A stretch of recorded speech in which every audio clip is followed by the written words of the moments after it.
El conocimiento, según la Biblia, no es un proceso intelectual, sino la comprensión total. En los profetas significa la transformación total del hombre en todas sus relaciones. La presencia de Dios es experimentada como don, llamado y misión. La respuesta natural del profeta es: heme aquí, Señor, mándame a mí. En la experiencia profética se manifiesta la síntesis más perfecta del sentido de Dios, que ha sido manifestado en la carne, ha sido justificado por el Espíritu, ha sido mostrado a los ángeles, predicado a las naciones, creído en el mundo, ensalzado en la gloria, según dice 1 Timoteo 3:16. Todavía te ocultas a mi alma, Señor, en tu luz y felicidad. Por eso se bate ella todavía en sus tinieblas y en su miseria, pues mira en torno a sí y no ve tu belleza. Escucha y no oye tu armonía. Olfatea y no percibe tu aroma. Saborea y no reconoce tu sabor. Palpa y no siente tu suavidad.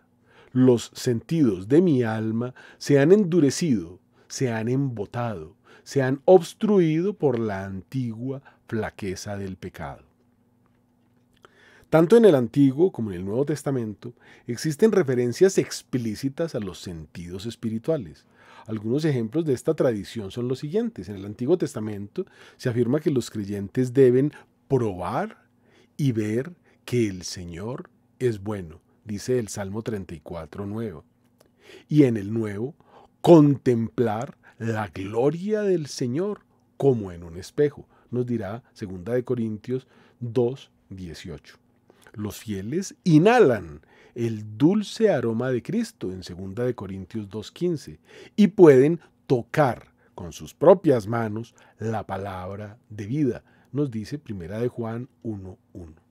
Estos pasajes bíblicos buscan sin duda explicar cómo a través de la percepción espiritual es posible el contacto con Dios.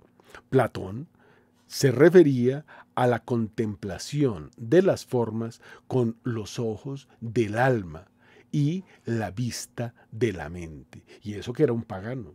Orígenes fue el primero en sistematizar la doctrina de los sentidos físicos y hablar de los 5 sentidos espirituales. Filón de Alejandría se refirió a la facultad responsable de la visión de Dios como los ojos del alma y los ojos de la mente.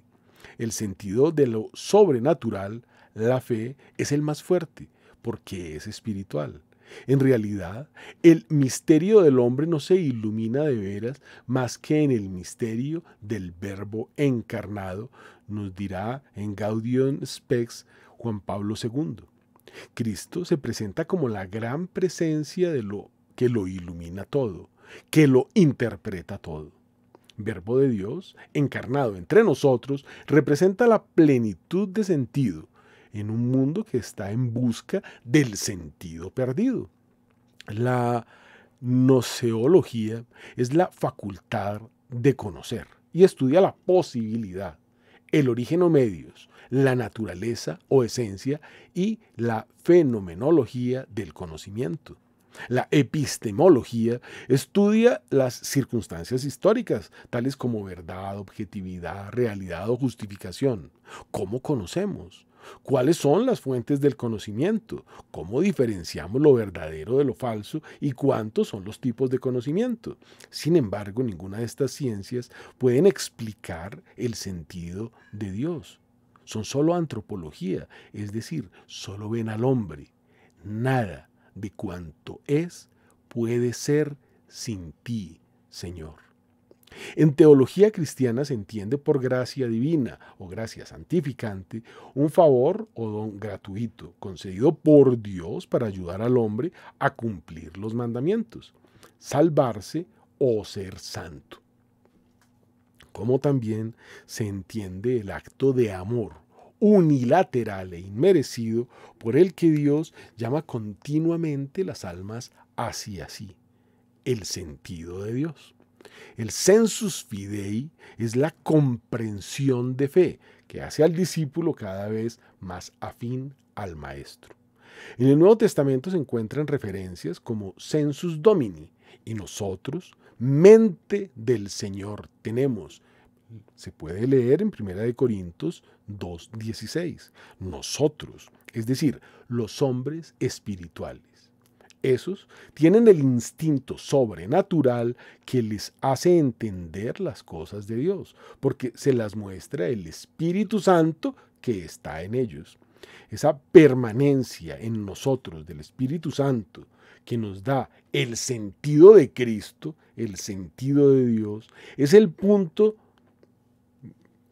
un punto de suma importancia y está fundado en la palabra de Jesús que nos lo prometió para que quede siempre con vosotros el Espíritu de la verdad, dice Juan 14:16, que ya se nos ha dado, dice Romanos 5:5, cumplida así la promesa de Lucas 11:13, entendido con la inteligencia espiritual de Colosenses 1:9.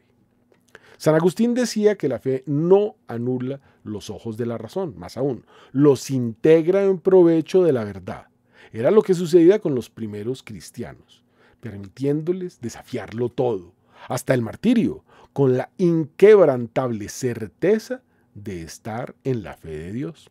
Vicente de Lérins decía que el sentido de Dios es lo que ha sido creído en todas partes, desde siempre y por todos.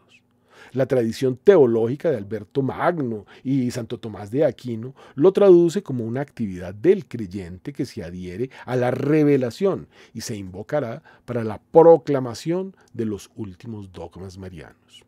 El sentido de Dios es fruto de la gracia y acción del Espíritu Santo que actúa sobre el creyente para que comprenda y crea. Así pues, el sensus fidei nace de la experiencia cristiana de participación de la vida teologal y permite tener la comprensión de Dios.